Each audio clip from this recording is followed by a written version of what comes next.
एक फेमस नारा है, तिलक तराजू और तलवार, इनको मारो जूते चार। तिलक यानी ब्राह्मण, तराजू यानी बनिया और तलवार यानी क्षत्रिय। तो ये जो है इन बयानों के लिए पहले उनको माफी मांगना चाहिए कि उन्होंने किस तरह से इस देश के जातियों, जो जाति है उनको बांटा पहले जाति के रूप में, और फिर किस तरह से हिंदुस्तान के अंदर नफरत फैलाया, एक जाति को, हिंदू को तोड़ के दूसरे पे आक्रमण करने के लिए बोला। एक और उनका स्टेटमेंट फेमस है, मैं बता देता हूं। वो जो है अभी उत्तर प्रदेश में अयोध्या जब गए थे तो हनुमान जी का आशीर्वाद लिए हैं, 100 लीटर दूध से दुग्धाभिषेक किए हैं, भव्य राम मंदिर बनाएंगे ये वादा किए हैं। तो उनको जो है अपने पुराने चीज को देखना चाहिए। ये खुशी की बात है कि वो घर वापसी कर रहे हैं, इस चीज का मैं स्वागत करता हूं। लेकिन ये वही बसपा है जो बोलती थी कि भगवान पे दूध चढ़ाने वाले मूर्ख हैं, ये अंधविश्वास है। यानी भगवान को जो लोग आस्था है, जो लोग दूध चढ़ाता है, जो लोग 4 बार चिल्लाता है, कोई दिक्कत नहीं, वो उनका अपना है, लेकिन उसका नहीं विरोध करते थे वोट बैंक के लिए। और जो दूध चढ़ा देता था भगवान को, उसको गालियां देते थे, उसको मूर्ख बोलते थे। आज ये नौबत आ गया है, हिंदुस्तान की जनता इतनी जाग गई है कि जो भगवान को गाली देते थे, जो भगवान का विरोध करते थे, काल्पनिक बताते थे, वो आज दूध भी चढ़ा रहे हैं, वो आज मंदिर बनाने की भी बात कर रहे हैं।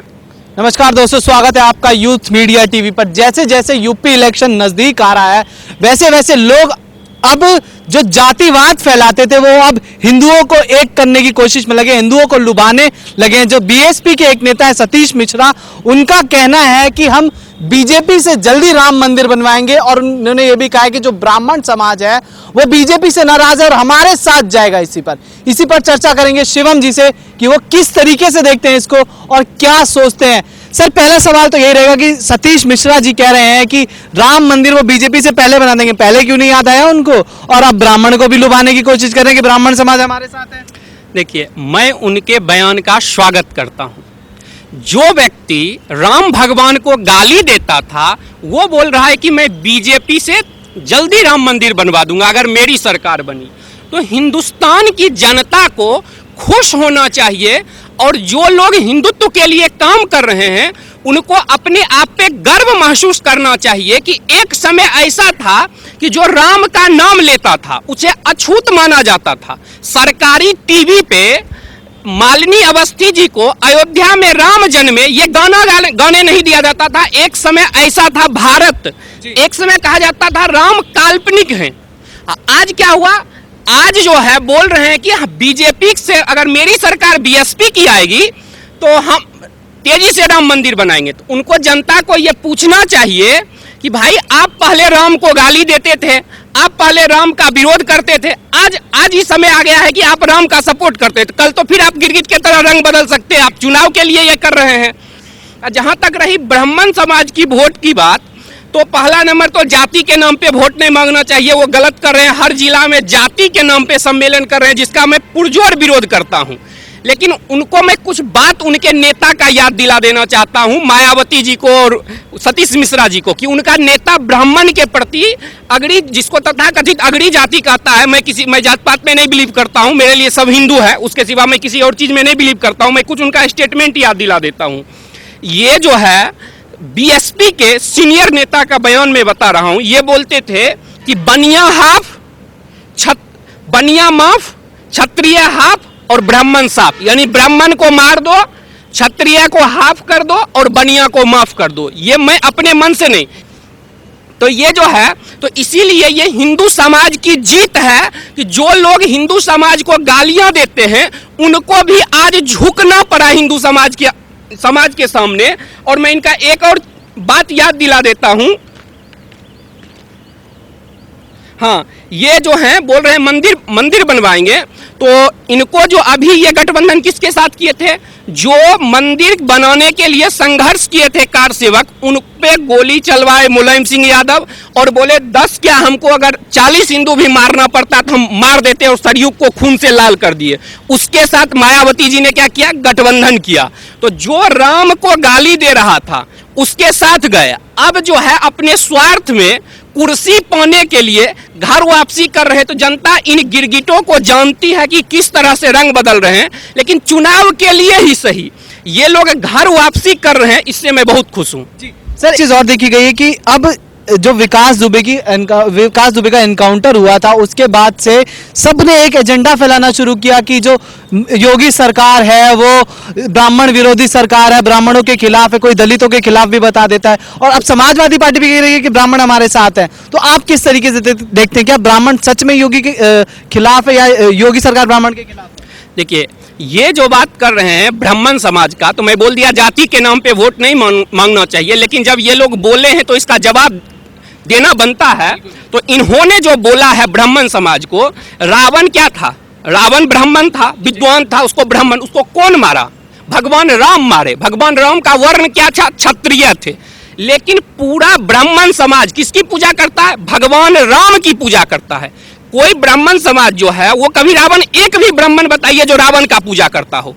रावण क्या था? ब्राह्मण था। उसको किसने मारा? क्षत्रिय वर्ण के एक व्यक्ति प्रभु श्री राम ने मारा। और वही ब्राह्मण को मारने वाले क्षत्रिय का पूरा हिंदुस्तान, पूरा हिंदू समाज उसी राम को मर्यादा पुरुषोत्तम राम की पूजा करते हैं। लेकिन ये लोग जो है, ये लोग सोचते हैं कि जिस तरह आतंकवादी बम फोड़ता है ना, तो जिहाद का अगर हम सपोर्ट कर देते हैं तो कट्टर मौलाना फतवा देके हमको मुस्लिम समाज का वोट दिलवा देता है। तो अगर ये मुस्लिम समाज में हो सकता है तो यही नियम हम ब्राह्मण पे लागू करते हैं कि अगर ब्राह्मण समाज जाति का, तथाकथित ब्राह्मण जाति का कोई क्रिमिनल बन गया तो उसको अगर इनकाउंटर किया गया, पुलिस मतलब वो अगर कहिएगा तो खुल के जाने पे, तो वो जो है विकास दुबे, वो ब्राह्मण पुलिस वालों को इनकाउंटर में मारा है, उसके परिवार को कौन न्याय देगा? वो विकास दुबे जो है, अपराधी का कोई धर्म नहीं होता है। लेकिन ये लोग जिहादी फॉर्मूला लगा रहे हैं कि आतंकवादी के साथ हम सुप्रीम कोर्ट खुलवा लेते हैं, आतंकवादी को बचाते हैं, तो कट्टर मौलाना के थ्रू, फतवा के थ्रू मुस्लिम समाज का हमें वोट मिल जाता है। तो ब्राह्मण समाज में भी अगर हम क्रिमिनल को सपोर्ट कर देंगे तो हमको ब्राह्मण समाज का वोट मिल जाएगा। तो ये ब्राह्मण समाज जो है, ये राष्ट्रभक्त लोग हैं, ये जिहादियों के रास्ते पे नहीं चलेंगे। ये भगवान राम का एग्जाम्पल देके मैं बता दिया आपको, उससे बेहतरीन एग्जाम्पल कोई नहीं हो सकता है कि एक क्षत्रिय वर्ण का व्यक्ति एक ब्राह्मण वर्ण के व्यक्ति को मार दिया, और सभी ब्राह्मण जो भी हो, सभी वर्ण के व्यक्ति उसी राम की पूजा करते हैं, सभी हिंदुस्तानी उसी राम का पूजा करते हैं। तो इसीलिए इनका जो है ना, ये एकदम पूर्ण रूपेण ये फेलियर होगा, क्योंकि यहाँ जिहादी पॉलिटिक्स नहीं चलेगा ब्राह्मण के साथ। जी सर, एक चीज और है कि राहुल गांधी अब कह रहे हैं कि उन्हें यूपी के सेब पसंद नहीं है, उनको आंध्र प्रदेश के सेब पसंद है। तो इसको किस तरीके से देखते हैं, आखिर कहना क्या चाहते हैं? देखिए, आज जो है ये इस पे योगी जी भी ने रिएक्ट किया है।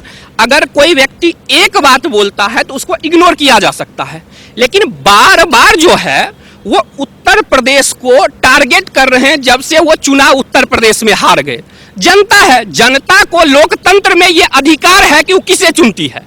तो उत्तर प्रदेश की जनता ने राहुल गांधी को रिजेक्ट कर दिया, ठीक है। तो कहाँ जाके लड़े?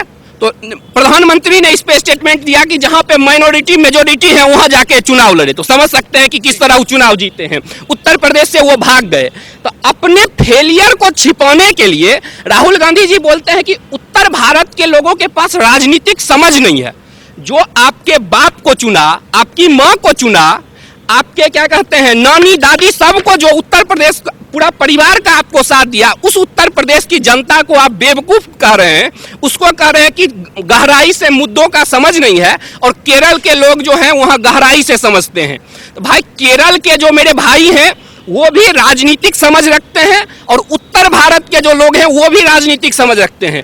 तो ये राहुल गांधी जी बार बार इस तरह का विभाजनकारी स्टेटमेंट देते हैं।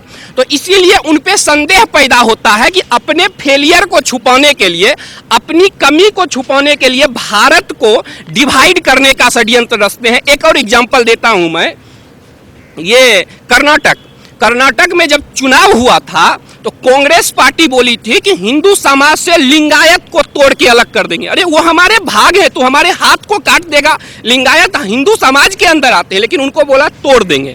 उसके बाद बोला कर्नाटक के लिए अलग झंडा देंगे।